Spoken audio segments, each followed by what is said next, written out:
Morning, guys. Today I'm going to talk about a subject that most people don't like to really talk about on motorcycle. Like seriously talk about. And that's crashing your motorcycle. So I've been riding for 35 plus years in the street.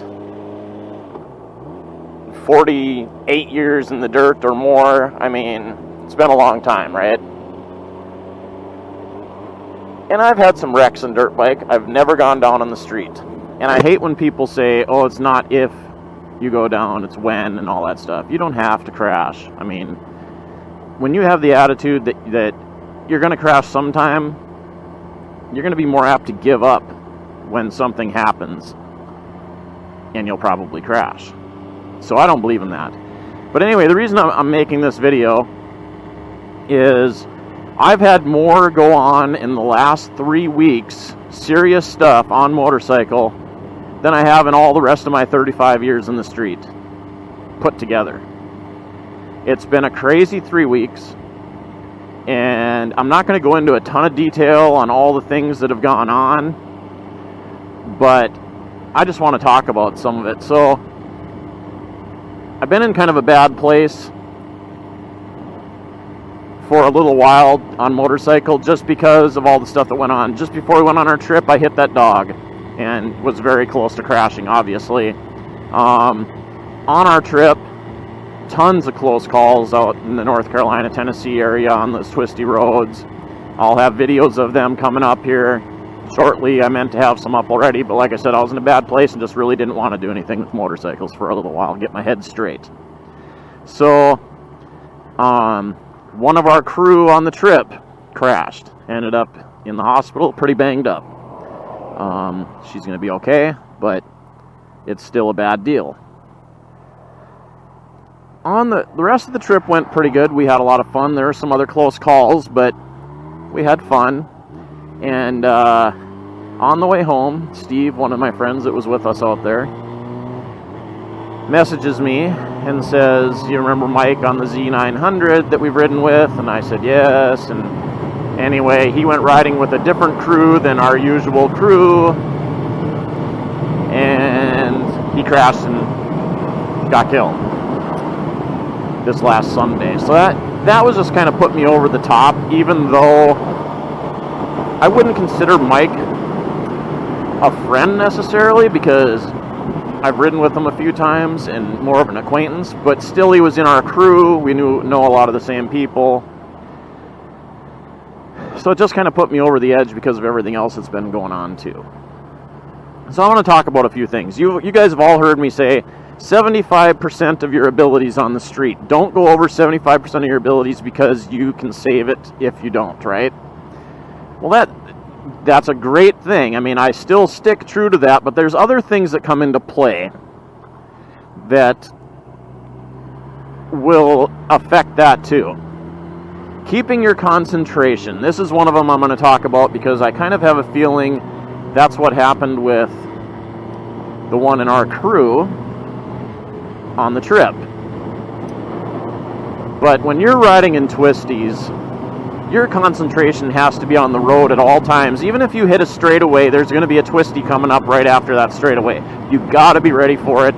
You got to be prepared, and you got to have your mindset to concentrate on that road and look through the corner, look where you want to go, not where you're going, stuff like that. You know, everything they try to teach you in classes if you take any classes, right? But you can't let your concentration lapse. I mean, even if you're riding on the straight roads, don't. You gotta be hyper aware at all times. Somebody's gonna pull out in front of you, somebody's gonna cut you off. There's always something on motorcycle, and you have to be hyper aware at all times. And to crash by yourself just tells me flat out, you weren't paying attention, you lost your concentration, whatever.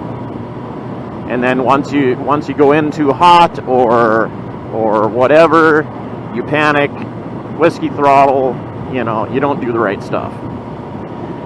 basically your brain takes over and it goes into survival mode, and that's the worst thing that can happen on a motorcycle. You don't want to go into survival mode, because survival mode is the wrong thing to do on a motorcycle 95% of the time. You got to get your brain trained to do the right thing on the motorcycle, and the only way to do that is to constantly ride motorcycle and push yourself to learn more. Because if you don't push yourself to learn more, you're never going to get past that barrier to get your brain to ride properly. So that's one thing, right? Now another thing is ego. Don't ever let your ego take control. I mean, your ego will get you in trouble every time. If you go riding with people and they're way better riders than you, ride your ride. If you let your ego take control and think, well, if they can do it, I can do it, that's the worst thing you can do. Because if you have not got your brain past the point and everything else, everything I was just talking about, you're not going to know what to do in a situation, and you're going to wreck. So, ride your ride. Don't let other people constitute how you ride. Whether it's peer pressure, they're giving you shit, or you just think you need to be able to ride as good as they do, because maybe somebody's been riding less time than you, but they're a better rider. It doesn't matter. Even if they've been riding less time, they might have more miles under their belt, or more miles in certain situations. So don't let that be a factor on how you think you should be able to ride. Now, obviously, there's always going to be things that you cannot control, kind of like that dog. You know, you come around a blind curve, the dog looked like it was in the ditch and going to stay there, and all of a sudden it ran out and it ran into the side of Ashley's bike, and when she hit it, it spun around in a weird way and went right in front of me. Nothing I could do, I hit it, right? Now, all I can do there then is go into how I know how to ride, and I didn't crash. It was close, but I didn't. But anyway, unforeseen circumstances like that are always going to pop up, and that's where your 75% of your abilities come into play. And I don't care what you're riding. I don't give a shit. Sorry if I'm getting passionate, but I don't give a shit if you're riding a sport bike, a super sport bike, a sport naked, a cruiser, the biggest Harley they make, the smallest Harley they make, a Goldwing, I don't care, an adventure bike, whatever. All of these rules apply to every one of these bikes. It doesn't matter. Now, certain bikes have more abilities than the other bikes. So if you're a really good rider, 75% of your ability on a Harley compared to 75% of your ability on your Super Sport is going to be a totally different type of riding. But you still have to ride them within reason. And every one of them can have an issue. So the close calls that I'm going to be posting videos of were every kind of bike there is. So, or cars too. I mean, you gotta always be aware of cars. But anyway, like I said, I just wanted to apologize because I've been in a bad place for a few days. Need to get my head straight.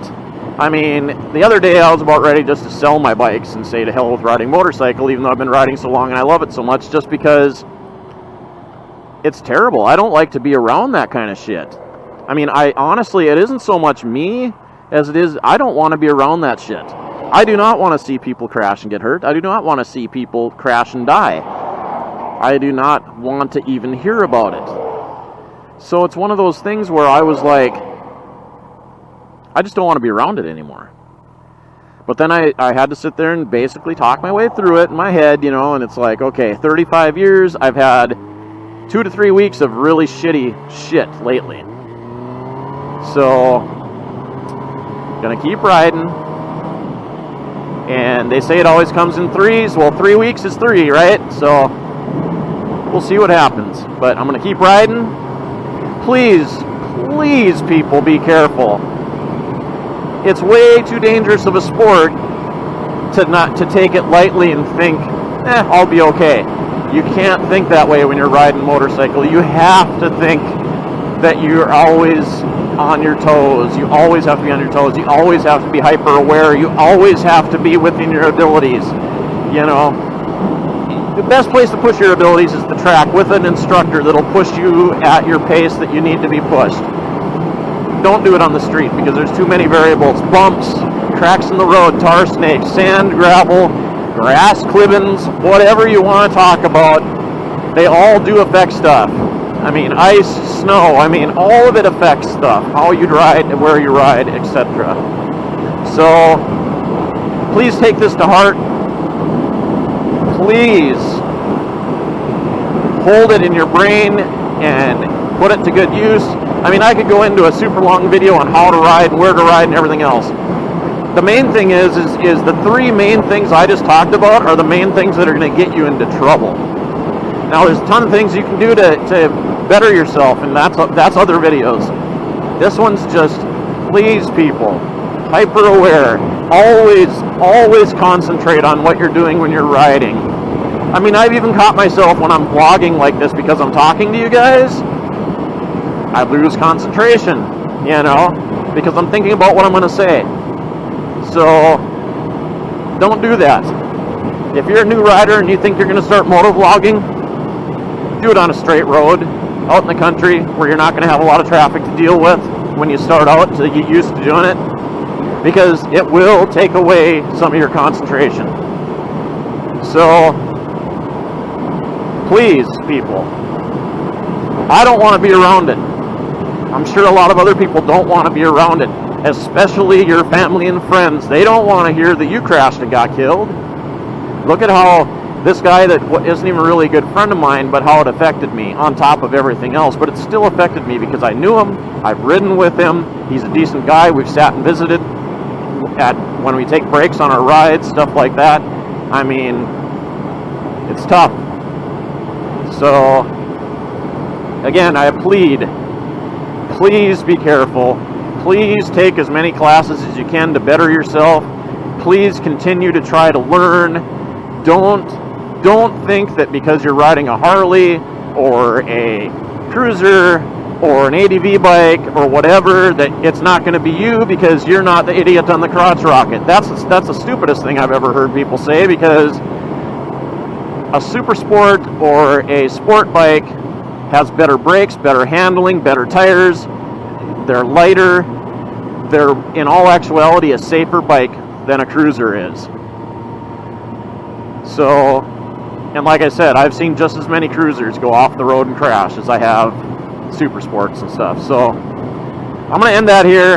I'm just kind of on a little rant, kind of apologizing. I'll start trying to post videos of our trip and the close calls and just everything else, and I'll add to some of this stuff. But for now, I'm going to end it here, and adopt, don't shop. I will catch you on the flip side. Later, guys. Be safe.